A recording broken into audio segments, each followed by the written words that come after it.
Toda la Escritura es inspirada por Dios y útil para enseñar, redarguir, corregir, instruir en justicia, a fin de que el hombre de Dios sea perfecto, enteramente preparado para toda buena obra. Bienvenidos a nuestro estudio bíblico.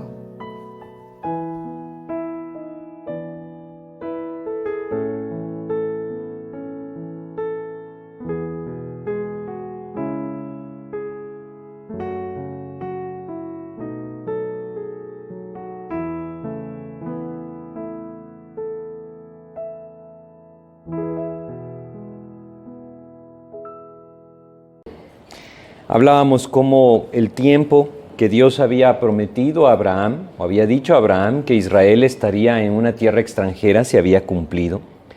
Y cómo en medio de todas estas circunstancias que ellos estaban viviendo, pues Dios no era ajeno a esas circunstancias adversas.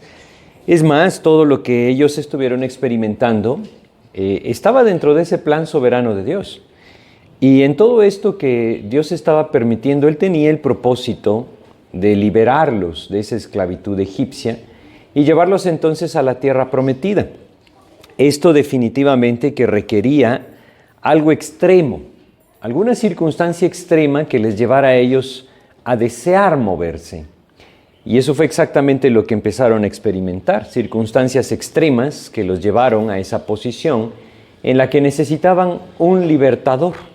De otra forma, pues es muy fácil entender que nadie quiere ser liberado cuando piensa que no lo necesita, ¿verdad? Y creo que esto es algo muy comparable a nuestras vidas. Muchas veces hasta que nosotros vivimos ciertas circunstancias que nos afligen y nos llevan realmente a clamar al Señor, pues no pensamos que necesitamos un libertador o un salvador. Pero cuando las condiciones son extremas y el Señor se presenta como mi único y suficiente Salvador, el capaz de hacerlo, pues yo puedo entonces acudir a Él. Hoy vamos a ver nuestro segundo estudio de la vida de Moisés y vamos a hablar acerca de su nacimiento y las circunstancias que rodearon su nacimiento y los principios o ejemplos que nosotros podemos encontrar en estos pasajes de Éxodo y los otros que vamos a ir analizando. Pero vamos a hacer una oración para comenzar nuestro estudio, ¿sí? Oremos. Padre, te damos gracias, mi Dios, por esta oportunidad que tú nos das de meditar nuevamente en tu palabra. Queremos agradecerte, Señor, el que tú tengas este cuidado, Señor, con nuestras vidas, de buscar día a día, Padre, nuestro corazón, nuestra mente, y te pedimos que este tiempo sea de provecho para nuestra vida espiritual, Señor. Guíanos tú, Padre, en lo que hoy compartimos, te lo pedimos todo en el nombre de Jesús. Amén. Pues entonces vamos a abrir nuestras Biblias en Éxodo, ahí estábamos, y vamos a ver en el capítulo 1 de este libro de Éxodo, vamos a recordar los últimos versículos. Estábamos viendo cómo el pueblo de Israel estaba siendo oprimido, y vamos a leer las estrategias que el faraón estaba utilizando. Leamos el versículo 15 primero. Éxodo capítulo 1 en el versículo 15 nos dice: Y habló el rey de Egipto a las parteras de las hebreas, una de las cuales se llamaba Cifra y otra Fúa, y les dijo: Cuando asistáis a las hebreas en sus partos y veáis el sexo, si es hijo, matadlo, y si es hija, entonces viva. Bueno, aquí vemos la primera estrategia. La primera estrategia era quitarle la vida en el momento del nacimiento a los hijos varones.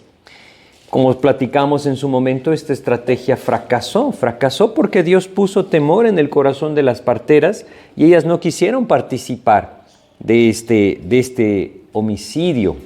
Realmente era un homicidio. Bueno, vamos a leer la siguiente estrategia y nos vamos a ir al versículo 22. Dice lo siguiente: Entonces Faraón mandó a todo su pueblo diciendo: Echad al río a todo hijo que nazca, y a toda hija preservad la vida. Este era un mandato verdaderamente cruel. Él estaba diciéndoles que cada varón que nacía debía ser lanzado al río, obviamente para morir.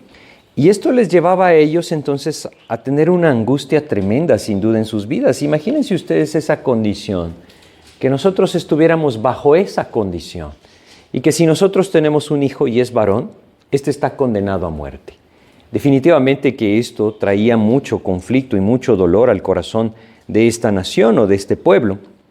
Ahora, en todo esto que nosotros estamos platicando, creo que podemos identificar algo. Pareciera que hay una lucha, ¿verdad? Una lucha entre el bien y el mal, podríamos decir. No nos confundamos en cuanto a esto, porque a lo largo de toda la historia hay algo que nosotros podemos observar. Satanás siempre ha querido estorbar el plan de Dios. Él siempre ha querido destruir o estorbar el plan de Dios. Sin embargo, Dios siempre ha tenido y siempre tendrá la victoria.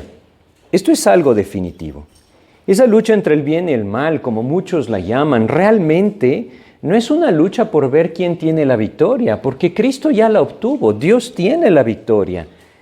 Dios es soberano y por medio de nuestro Señor Jesucristo, Él nos participa a nosotros también de esa victoria.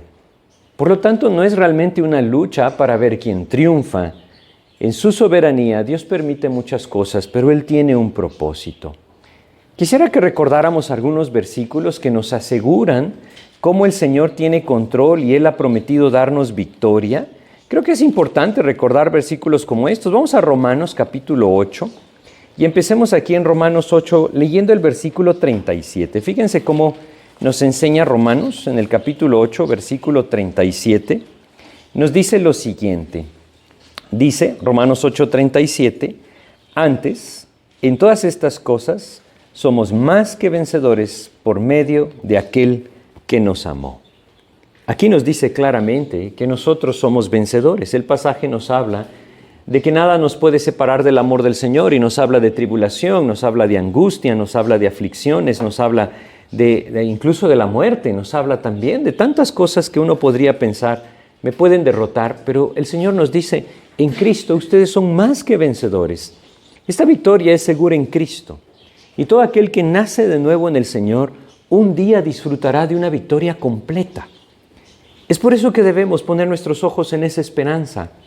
Es que estamos hablando de la condición en la que el pueblo de Israel se encontraba, pero nosotros podemos también estar siendo afligidos. Podemos encontrarnos en situaciones adversas en las que de alguna u otra manera pareciera ser que no estoy obteniendo victoria. Quisiera que fuéramos a 1 Corintios capítulo 15 ahora y leyéramos en el versículo 54 esa seguridad que nosotros tenemos en Cristo.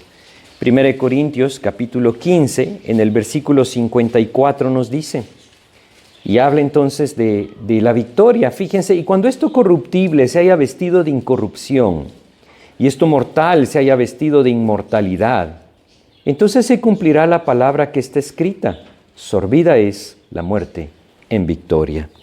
¿Saben ustedes? Ni siquiera la muerte puede vencer al Hijo de Dios. Esto no significa que no vaya a dejar de vivir aquí en la tierra, ¿verdad? Estamos hablando de la victoria de Cristo y la victoria de Cristo es una victoria sobre la muerte, una victoria sobre la influencia o el efecto del pecado. En Cristo nosotros tenemos asegurada la victoria. Por eso es que nuestros corazones no deben desalentarse. En la situación en la que nosotros estamos contemplando en la vida de Moisés o en el momento del nacimiento de Moisés, parecería que todo está fuera de lugar, es decir, pareciera que todo está a la deriva, afligidos, atacados, esclavizados, oprimidos, asesinando a sus hijos varones cuando nacen, pero todo esto no se salía del control de Dios, como en nuestras vidas tampoco se sale. En Cristo somos victoriosos. Y lo que el enemigo está buscando es destruir ese plan de Dios en nuestras vidas. Es algo bien importante de comprender. Es por eso que quisiera que fuéramos a Isaías 25 y leyéramos este hermoso versículo que sin duda nosotros podemos apropiar en Cristo.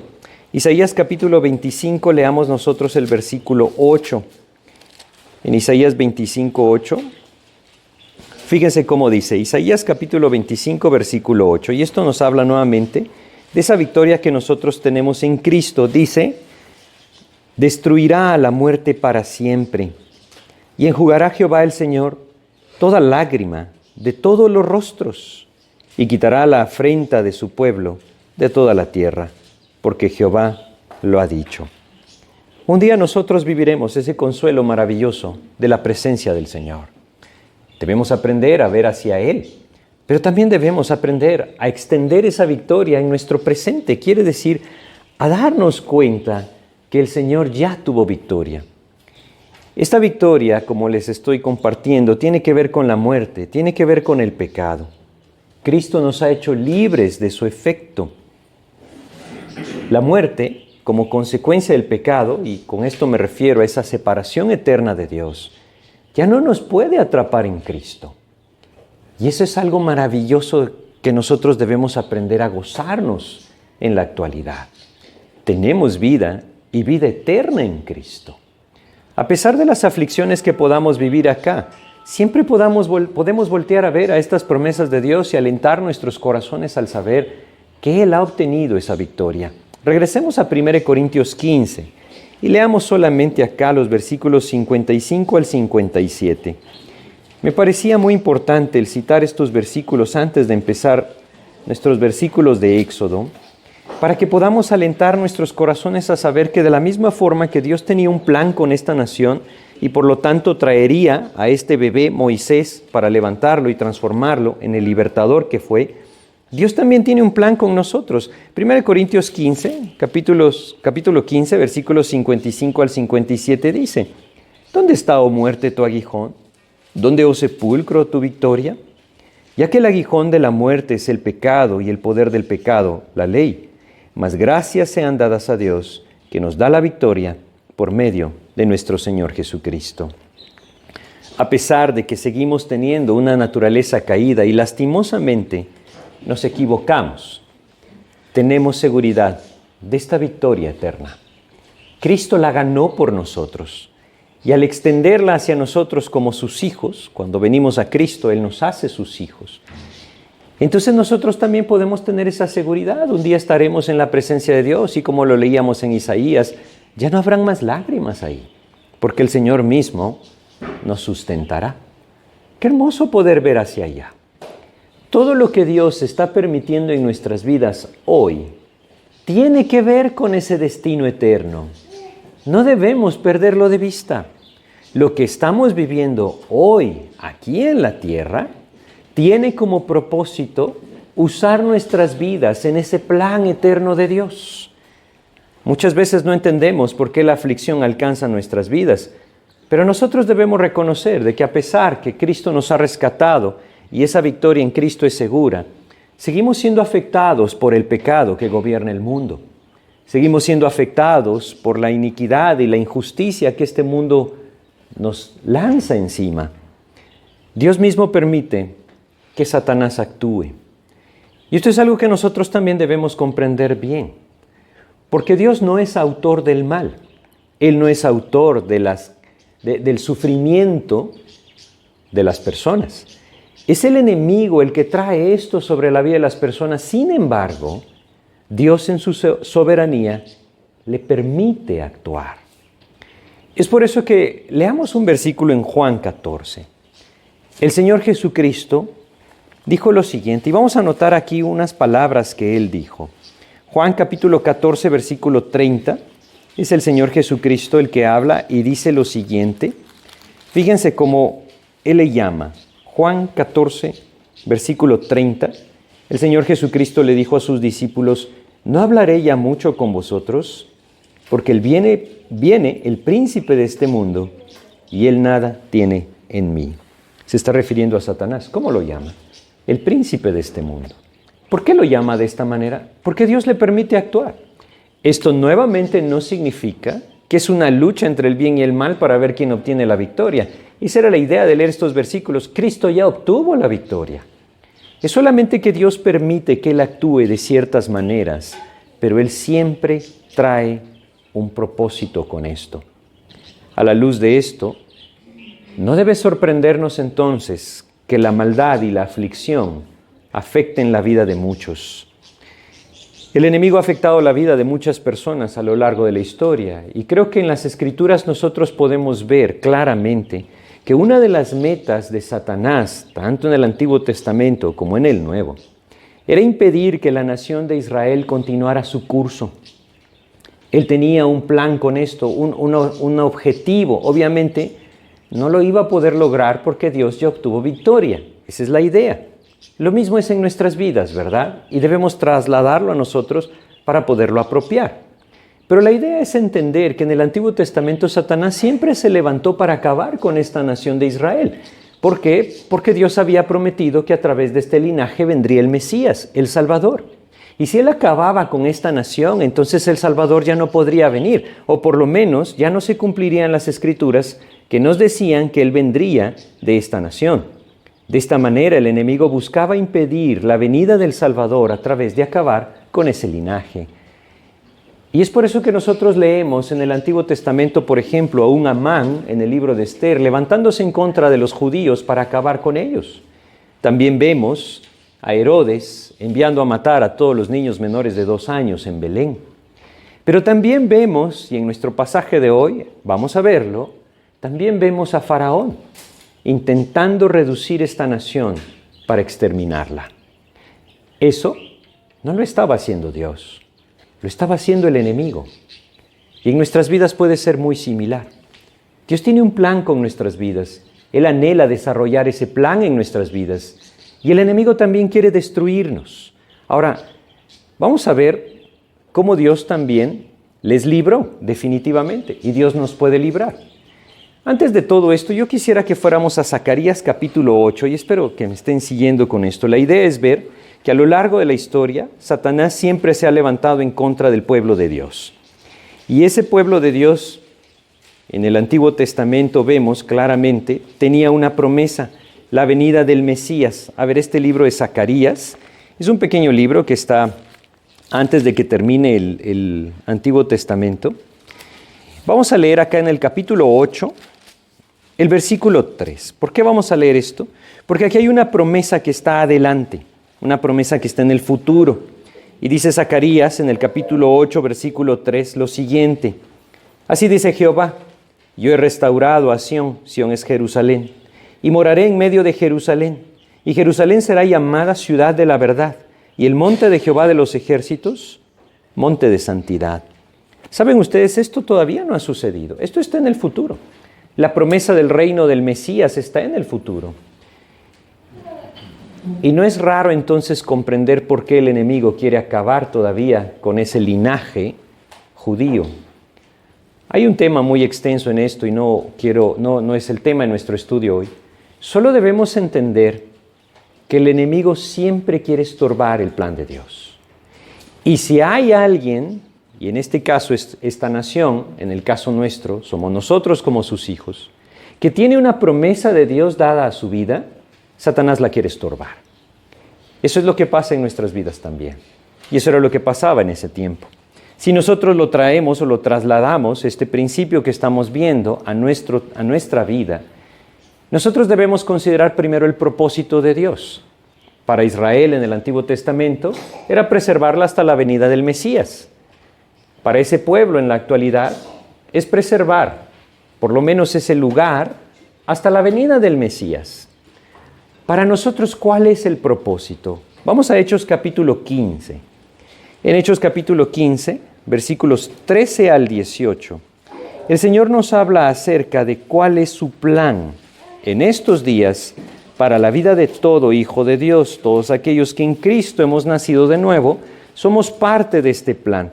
Hechos capítulo 15, versículos 13, vamos a leer hasta el 18, ¿sí? Fíjense cómo dice acá. 15 del 13 al 18, dice, y cuando ellos callaron, Jacobo respondió diciendo, varones hermanos, oídme.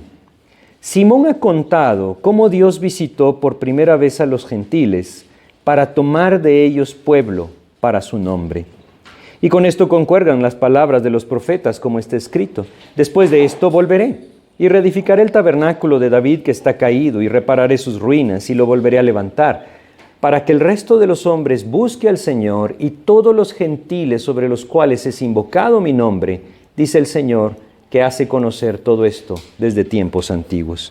¿Qué tiene que ver esto con nosotros? El versículo 13 el versículo 14 dice que Dios visitó a los gentiles para tomar de ellos pueblo para su nombre. El versículo 17 dice para que el resto de los hombres busque al Señor. Y el versículo 18 nos dice que Dios lo hace conocer desde tiempos antiguos. ¿Qué tiene que ver esto con el propósito de Dios para nosotros? Todo. Él nos tiene acá para ser sus testigos. Él nos tiene acá para cumplir este plan del que está hablando. Cuando venimos a Cristo, venimos a ser parte de ese pueblo del Señor. Y siendo parte de ese pueblo del Señor, ahora anhela usar nuestras vidas para que el nombre de Jesucristo sea predicado a todas las naciones. Para que nuestras vidas sean luz en medio de un mundo que está en tinieblas. Es ahí donde nosotros encontramos entonces la contraparte. Satanás quiere estorbar esto. Satanás quiere que mi vida no sea luz. Él quiere que mi vida no sea un buen testimonio del Señor. Él quiere que la gracia de Dios y el poder de Dios no se manifiesten en mi vida a través de una vida transformada. Y por eso constantemente está atacando mi vida para acabar con mi fe. Obviamente, como lo vimos, Dios me puede preservar. Dios lo hizo con el pueblo de Israel y Dios lo puede hacer conmigo también. Después de esta extensa introducción, vamos a Éxodo capítulo 1. Y vamos a ver acá entonces el nacimiento de Moisés, entendiendo que todo esto está relacionado con lo que acabamos de ver. El pueblo de Israel está siendo oprimido, sus bebés están siendo asesinados, los hombres están siendo esclavizados, están siendo realmente o están intentando exterminarlos, pero Dios no se ha olvidado de ellos. Como no se olvida de nosotros, Dios seguía al control. Y vamos a volver a leer el capítulo 1, versículo 22. Dice lo siguiente: Entonces Faraón mandó a todo su pueblo diciendo: Echad al río a todo hijo que nazca y a toda hija preservad la vida. En medio de estas circunstancias, Moisés venía al mundo. En el dolor más grande de esta nación, Dios traería entonces a aquel que él había escogido para usar como un libertador. Es una figura de nuestro Señor Jesucristo, sin duda, en muchos sentidos, que iremos viendo a lo largo de su vida. Pero yo quisiera que hiciéramos un bosquejo muy amplio de la vida de Moisés. Hoy empezamos a ver, a través de su nacimiento, el correr de sus años, y vamos a dividir la vida de Moisés en 3 grandes etapas. Realmente no es una división que yo he hecho. D.L. Moody dividía la vida de Moisés así, y él decía: este hombre tiene su vida dividida en etapas de 40 años. Y él describe los primeros 40 años, Moisés vivió pensando que él era alguien. Así es, sus primeros 40 años nos muestran a un hombre que piensa que él es alguien importante. Los segundos 40 años, y esto nos va a hablar de ese periodo en el que él se fue de Egipto, huyó de Egipto y vivió en el desierto con su suegro Jetro, y ahí adquirió a su esposa y a sus hijos. Esos segundos 40 años los podemos describir como esa etapa en la que Moisés aprendió que no era nadie, ¿sí? Empezó creyendo que era alguien, Dios le enseñó que no era nadie, y los últimos 40 años son aquellos que él regresa y Dios le da la gracia de sacar al pueblo de Israel de Egipto y conducirlos por el desierto y pasar con ellos esos 40 años. Esos últimos 40 años él aprendió lo que Dios puede hacer con un nadie, ¿sí? Y creo que eso resume lo que Dios quiere hacer en nuestras vidas. Primero, debemos reconocer que muchas veces pensamos que somos importantes, hasta que Dios nos quebranta y nos hace ver que no somos nadie. A menos que lleguemos a esa posición, nunca vamos a poder descubrir lo que Dios hace con un don nadie. Quizá muchos de nosotros estamos en sin duda estamos en alguna de estas 3 etapas, pero quizá alguno está en esa primera etapa pensando que es alguien. Primero debe darse cuenta que si Dios no le hubiera dado la vida, ni siquiera podría existir. Pero si no reconoce su necesidad del Señor y se da cuenta que no es nada de lo que piensa ser, nunca descubrirá el poder de Dios usando su vida. Moisés empezó su vida en esta condición tan extrema dentro del pueblo de Israel. Estamos hablando más o menos del año 1550 antes de Cristo. Vamos a ubicarlo más o menos por ahí. Y en ese periodo tan temprano, Dios ya tenía planificada la venida del Salvador. Vamos a Éxodo capítulo 2 y leamos los primeros 2 versículos para entrar a la historia de la vida de Moisés. Dice acá: un varón de la familia de Leví fue y tomó por mujer a una hija de Leví, la que concibió y dio a luz un hijo, y viéndole que era hermoso, le tuvo escondido 3 meses. La mujer es Jocabed, el hombre es Amram, eso lo tenemos en Éxodo 6:20, ahí aparecen sus nombres. Amram es nieto de Leví, él es de la tribu de Leví, y debemos entender que en el momento que Moisés nace, dice acá, sus padres decidieron preservarle la vida. Ahora, ellos estaban en un entredicho, porque el mandato de Faraón era que todos los varones debían ser lanzados al río Nilo para que se ahogara. ¿Qué hacían? ¿Acababan con la vida de su hijo o se arriesgaban a guardar la vida de su hijo y contradecir, o más bien, no obedecer el mandato de Faraón? Quizá para nosotros sería muy sencillo pensar ahorita qué haríamos, pero en esa situación creo que no era tan fácil tomar esa decisión correcta.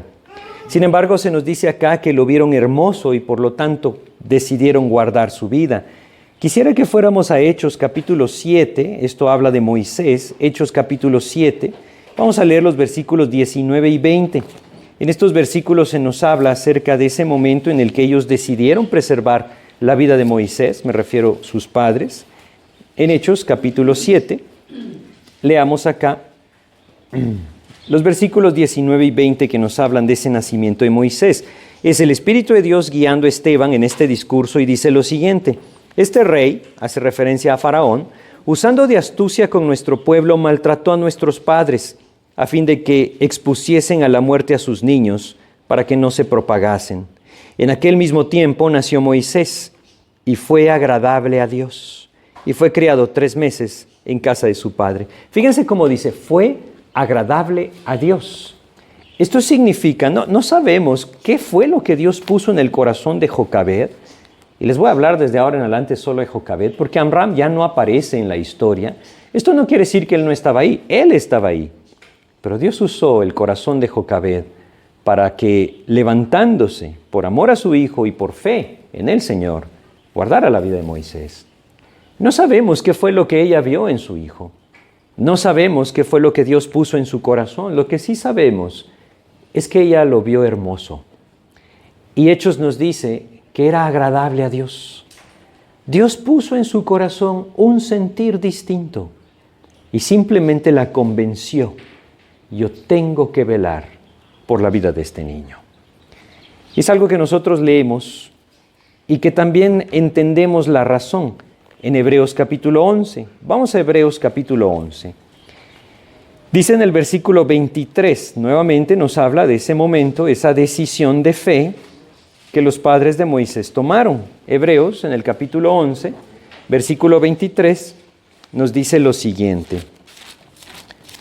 Dice Hebreos 11:23, por la fe, Moisés cuando nació, fue escondido por sus padres por 3 meses, porque le vieron niño hermoso y no temieron el decreto del rey. ¿Cuál es la razón que nos da Hebreos 11:23? Al principio del versículo está, por la fe, por la fe. Sus padres confiaban en el Señor. Ellos creían en el poder de Dios. Y de alguna manera, Dios les dio esa convicción de que Él era más poderoso que el faraón. Son cosas tan sencillas, tal vez nos parecen muy sencillas, pero tan importantes de apropiar en nuestras vidas. Realmente nosotros vivimos bajo ese principio de fe, entendiendo que el Señor es poderoso, es soberano y que Él tiene control. Cuando el creyente vive bajo esa confianza, su vida puede ser completamente distinta.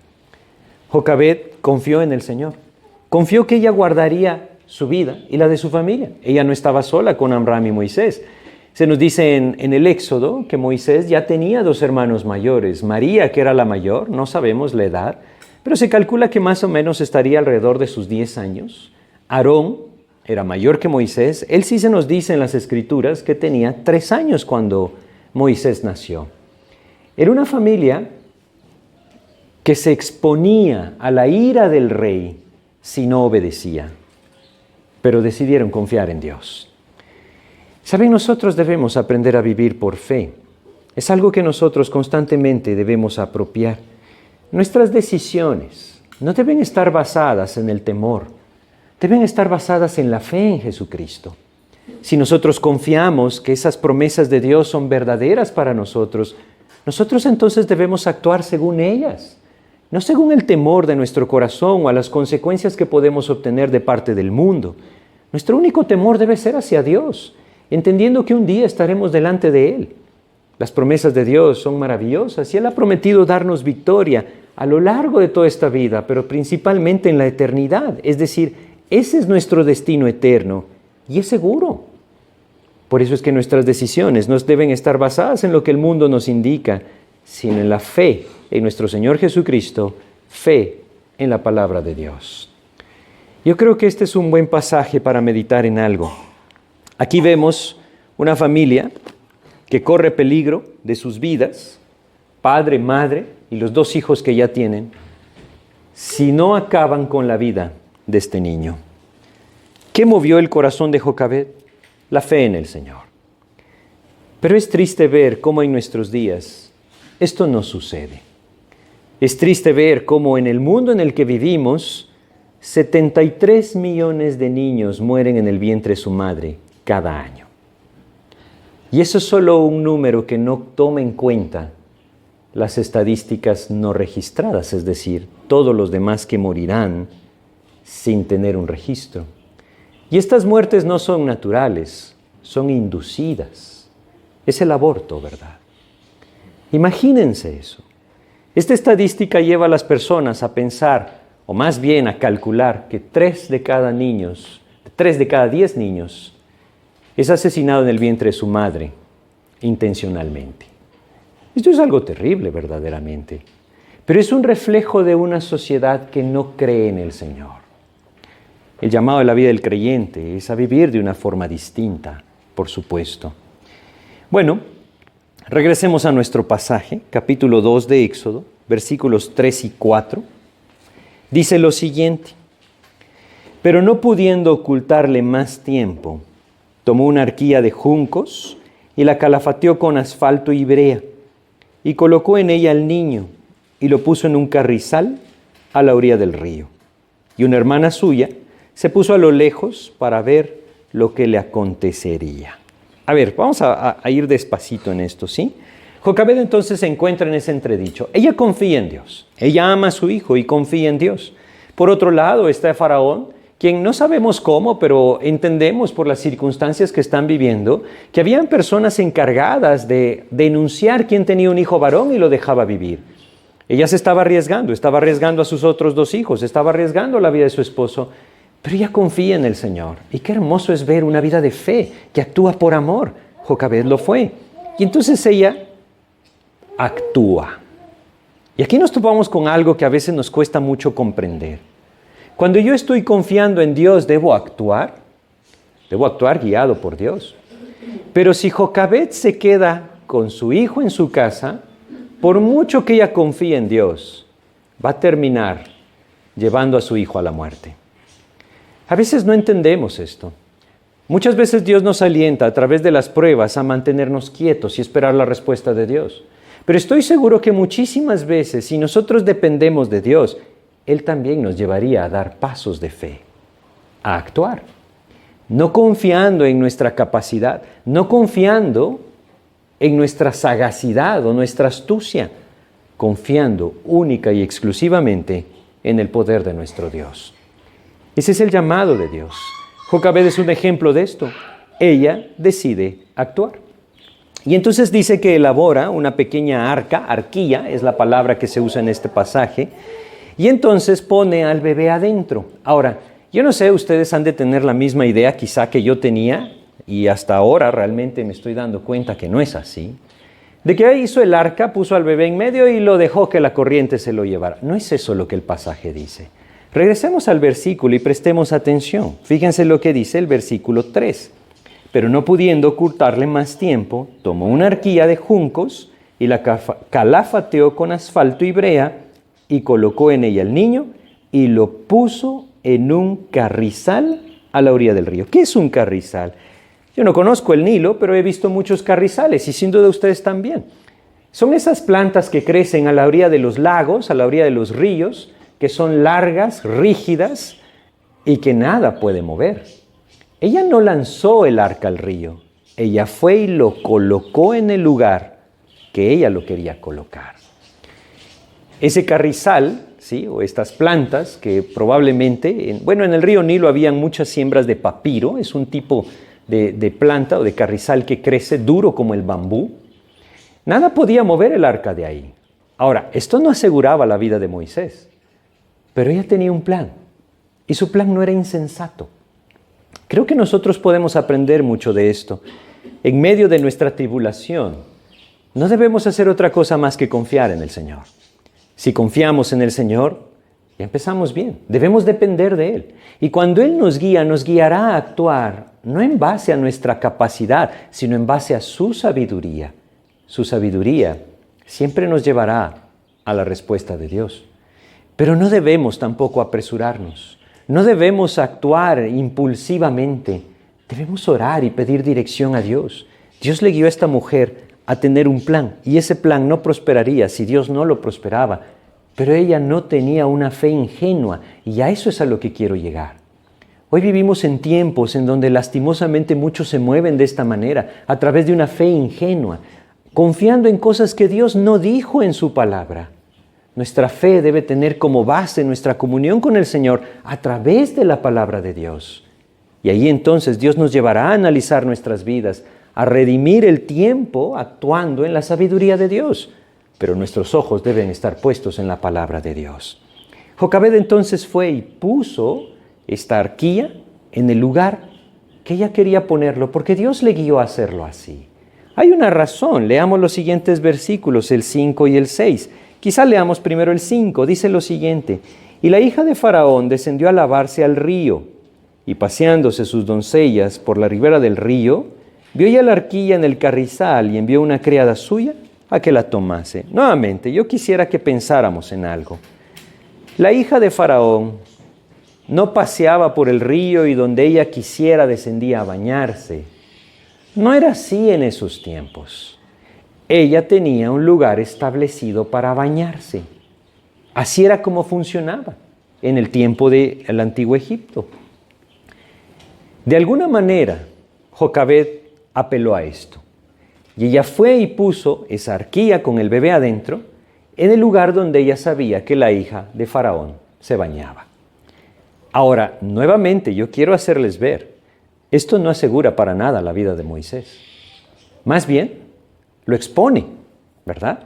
Porque está mostrando que ahí hay un bebé de aquellos muchos que lanzaban al río.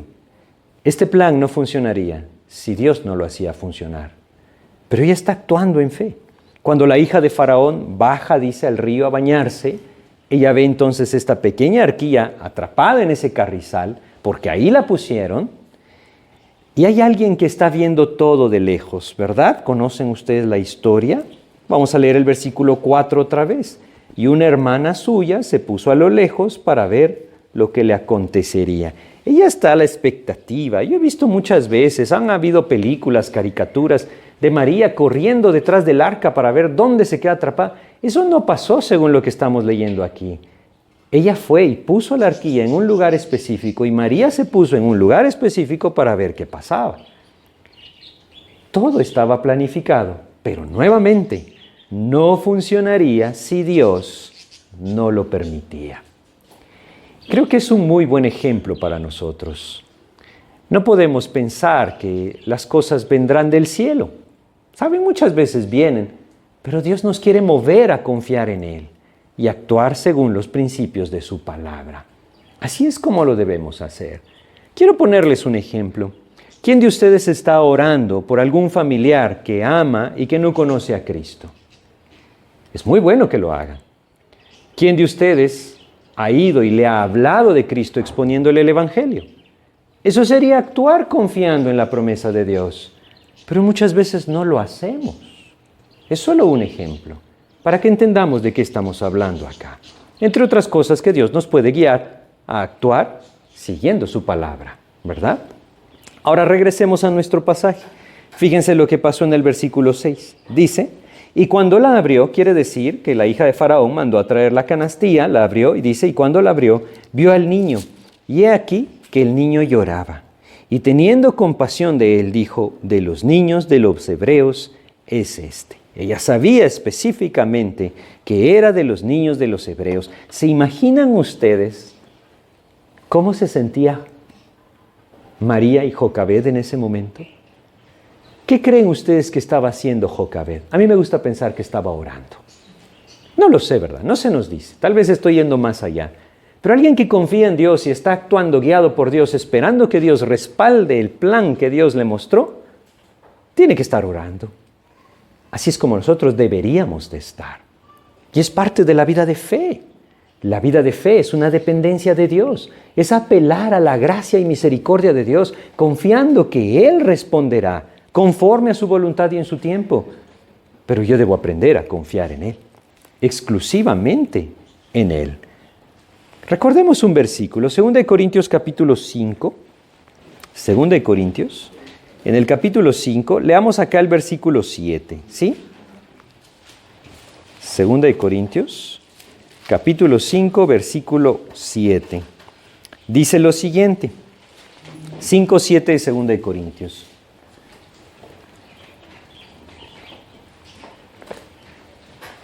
Es bien sencillo y les aseguro que se lo pueden memorizar. Dice, porque por fe andamos, no por vista. Esa es la manera en la que Dios quiere que el Hijo de Dios camine, no por vista, sino por fe. No una fe ingenua, una fe basada en la palabra de Dios. No una fe que desea lo suyo propio, una fe que es movida por el amor que el Señor pone en el corazón cuando vive en comunión con Dios. Esa es la idea de esto. En muchas de nuestras tribulaciones, nosotros debemos vivir por este mismo principio, la fe. Estos días me llevaban a recordar este versículo. Vamos a Lucas 8:50. Es un versículo hermoso. Un hombre que se acerca a Jesucristo, su hija está al borde de la muerte. De pronto llegan los mensajeros y le dicen, tu hija ha muerto, no molestes más al maestro. Y el Señor Jesucristo responde con estas palabras. Lucas capítulo 8, en el versículo 50, el Señor Jesucristo le dice lo siguiente. Oyéndolo Jesús le respondió, no temas, cree solamente y serás salva. ¡Qué palabras más hermosas! Y yo creo que en medio de nuestra tribulación el Señor quiere que nosotros hagamos lo mismo. Que no temamos, que creamos al Señor. Nuevamente, no una fe ingenua, una fe basada en su palabra. Así es como debemos vivir. Pero eso es lo que el Señor nos dice. Debemos aprender a vivir por fe. Cuando nosotros vivimos por fe, vamos a confiar y vamos a actuar por fe. Y al actuar por fe, podremos ver el respaldo entonces del Señor. Dios es soberano y debemos aprender a confiar en su amor para nosotros. Fíjense lo que el Señor nos dice en Mateo capítulo 7. Mateo capítulo 7, leamos los versículos 9 al 11.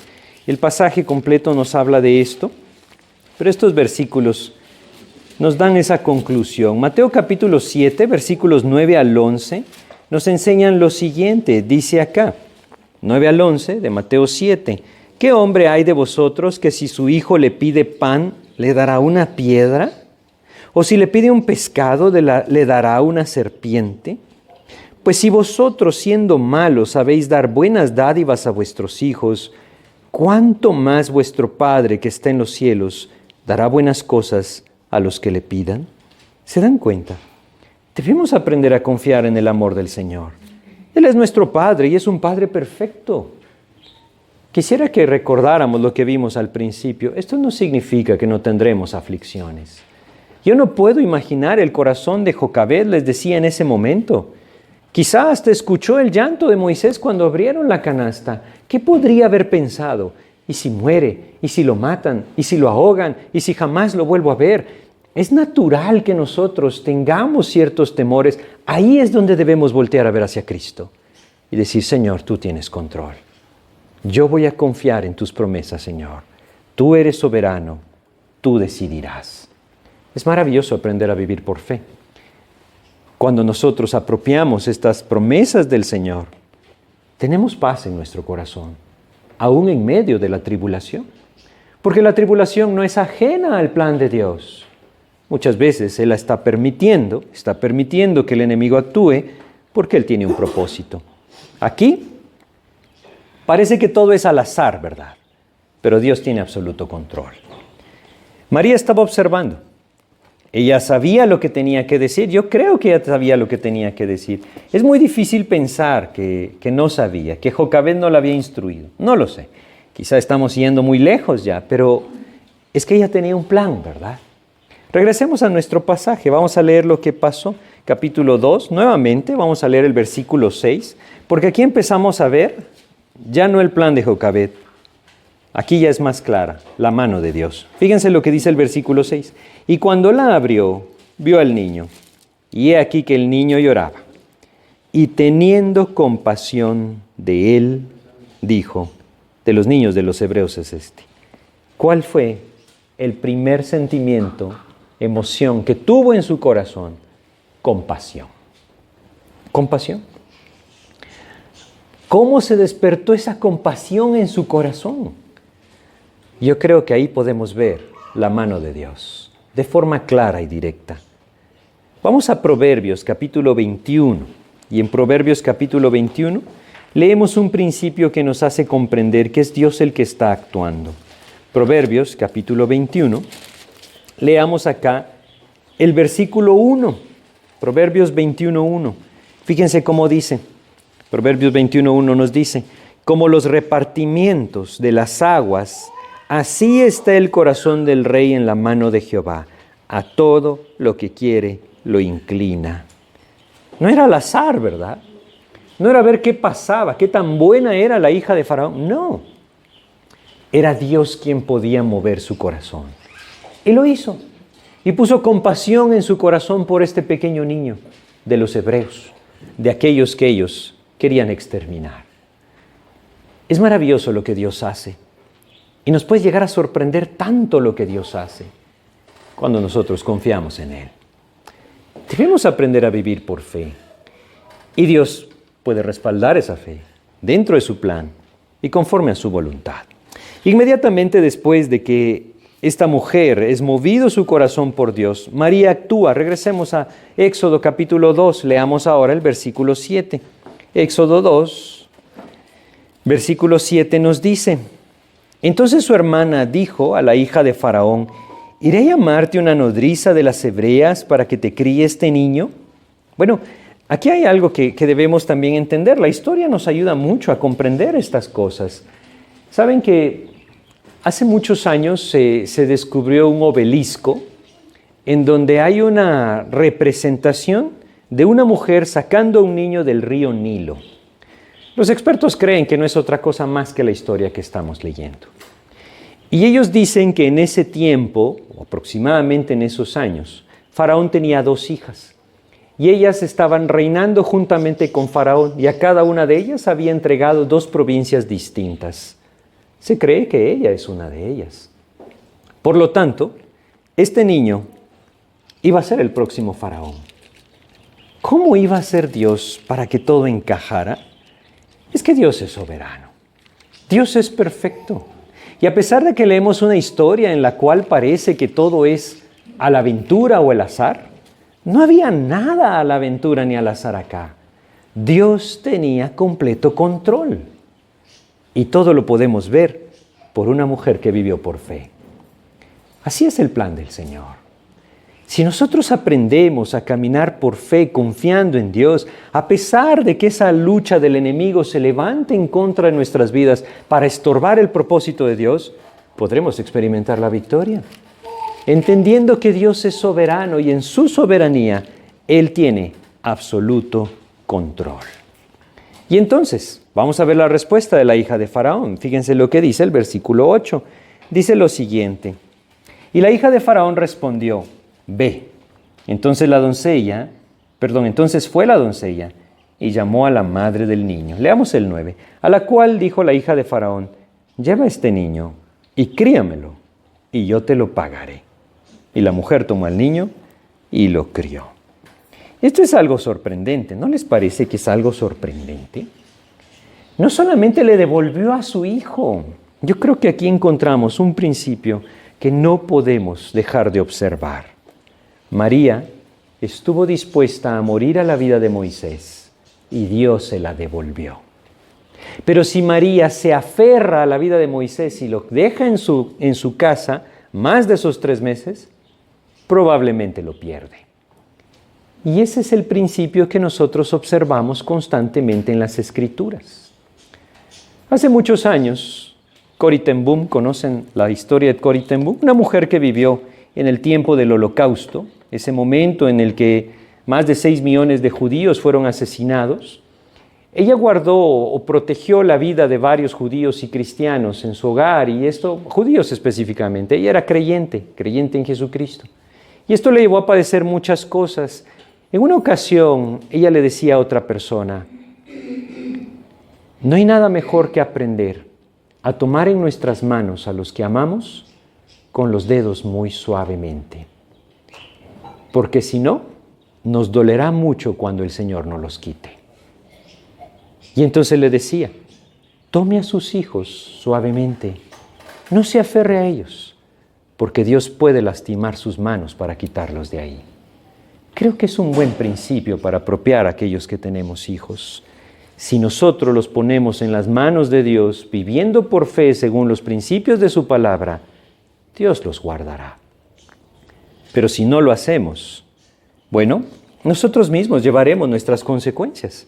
Es lo que entendemos a lo largo de las Escrituras. Quisiera terminar el pasaje, por lo que vamos a regresar al versículo 9, ¿sí? Dice lo siguiente, a la cual dijo la hija de Faraón, lleva a este niño y críamelo, y yo te lo pagaré. Y la mujer tomó al niño y lo crió. ¿Saben ustedes? Es un privilegio el poder tener a sus hijos en esa etapa de bebés. Muchas personas no pueden hacerlo, pero lastimosamente muchas personas deciden no hacerlo. Hoy vivimos en tiempos en donde la vida de los niños no se valora, no solamente por lo que les hablaba, 73 millones de niños que mueren en el vientre de su madre de forma inducida. No solamente eso, ¿cuántos padres, cuántas madres específicamente no quieren cuidar a sus hijos? Y rápidamente los entregan en manos de alguien más para que los críe. Miren, fue un regalo de Dios para Jocabed que ella pudiera criar a Moisés. No sabemos específicamente cuántos años estuvo con ella. Es muy probable que haya estado alrededor de los 5 o 6 años con ella. Algunos piensan que menos, algunos piensan que 3, aunque él llegó ya en el momento que podía aprender. Bueno, sea cual sea la edad en la que fue devuelto a la hija de Faraón, iba con la fe bien sembrada en su corazón, ¿verdad? Iba con su identidad bien puesta en su corazón. Eso es lo que Dios anhela, que aquellas madres que temen a Dios hagan con sus hijos. Pero si los entregan rápidamente, ¿cómo lo harán? Son principios en la palabra de Dios que nosotros debemos ser cuidadosos de observar. No son reglas, ¿verdad? Hay excepciones, y yo entiendo, muchas veces es difícil hacer esto, pero debemos vivir por fe, no por vista. Y cuando lo hacemos, Dios recompensa la fe del Hijo de Dios. Es bien importante esto. Dice el versículo 10, en Éxodo capítulo 2, versículo 10, dice lo siguiente, y cuando el niño creció, ella lo trajo a la hija de Faraón, la cual lo prohijo, y le puso por nombre Moisés, diciendo, porque de las aguas lo saqué. Fíjense cómo sucedió entonces. Jocabed tuvo el privilegio de criar a su hijo hasta el momento en que ya era capaz de ir y ser enseñado. Esa es la idea de lo que tenemos acá.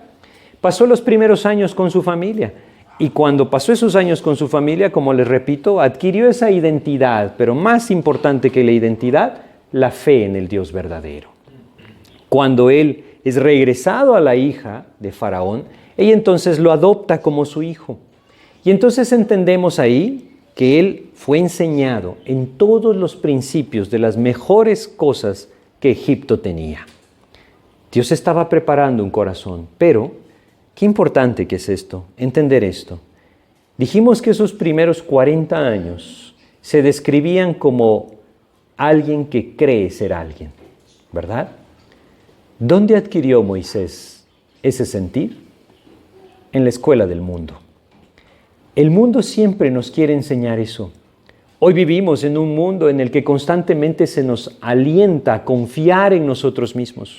Se nos alienta de alguna manera a luchar por nuestros sueños, por lo que nuestro corazón desea. Y constantemente se nos exalta y se nos exalta y se nos exalta para pensar que somos personas muy importantes. Cuando Dios no entra en esa ecuación, lo único que eso está haciendo es endureciendo el corazón para que no voltee a ver a Jesús. Nosotros no somos más que polvo de la tierra, que Dios tomó y en su misericordia creó. Y ni siquiera podemos controlar nuestra propia vida. La palabra de Dios nos enseña que si Él quita el aliento de vida, dejamos de ser. Y aún así pensamos que somos importantes. Solamente podemos llegar a ser importantes dentro del plan de Dios. Y no por nosotros, sino por la gracia de Dios que nos quiere tomar y nos quiere usar. Esa es la idea. Moisés entonces es devuelto a su familia y empieza a crecer. Vamos a leer solamente el versículo 11 para terminar nuestro estudio. Éxodo capítulo 2, versículo 11 dice: En aquellos días sucedió que crecido ya Moisés salió a sus hermanos y los vio en sus duras tareas y observó un egipcio que golpeaba a uno de los hebreos, sus hermanos. No olvidemos quién está escribiendo este libro, ¿verdad? Es Dios, obviamente, quien a través de su Espíritu está guiando a Moisés. Moisés está escribiendo este libro y llama a los hebreos sus hermanos. Hay ese pensamiento, ¿no? A través de muchas películas quizá, de que Moisés no sabía que era hijo de los hebreos. Eso no es cierto, ¿verdad? La palabra de Dios es la verdad. Todo el tiempo él supo quién era él. Y esos primeros años en su casa fueron esenciales. Nuevamente, son principios que como padres de familia no debemos pasar por alto. Bueno, vamos a detenernos aquí en nuestro estudio. Solo quiero terminar con el nombre Moisés. ¿Por qué Moisés? Moisés significa hijo tomado. Eso es lo que significa, ¿no? Viene de dos palabras que significan hijo y sacado o tomado. Es obtenido, esa es la idea. Hijo sacado, podríamos decir, en el sentido de que lo sacó de las aguas. Pero saben ustedes, todo esto habla del propósito del libro de Éxodo. El libro de Éxodo es un libro de liberación, es un libro de redención. Dios va a descender y va a tomar a su pueblo y lo va a sacar de la aflicción y le va a entregar su ley y sus promesas. Todo empieza de esta manera, con un hijo que es tomado. Y nos habla de esa redención que Dios llevará a cabo a su pueblo. Pues vamos a detenernos aquí, vamos a orar para pedirle a Dios que nos guíe. Yo creo que son muchos principios tal vez los que vemos, pero creo que el más repetido o que más vimos es que debemos aprender a vivir por fe. En medio de nuestra tribulación debemos tomar decisiones de fe. El mundo pareciera ser que se nos viene encima cuando actuamos así, pero debemos aprender a confiar en el Señor. Y no movernos de aquello que Dios nos está mostrando en su palabra, porque debemos vivir confiando en Él. Vamos a orar para terminar. Padre, te damos gracias, mi Dios, por este tiempo. Te damos gracias por tu palabra. Y te pedimos tu ayuda, Señor, para que a cada uno de nosotros tú nos enseñes a vivir por fe, Señor. Ayúdanos, Padre, a no tener temor de aquellas cosas que se levantan en contra tuya o en contra de tu testimonio. Ayúdanos, Señor, a aferrarnos a tu palabra y a dar esos pasos y a tomar esas decisiones por fe, mi Dios, por fe en ti, por fe en tu palabra. Guíanos tú, Señor. Te agradecemos por este tiempo y nos ponemos en tus manos en el nombre de Jesús. Amén, Señor.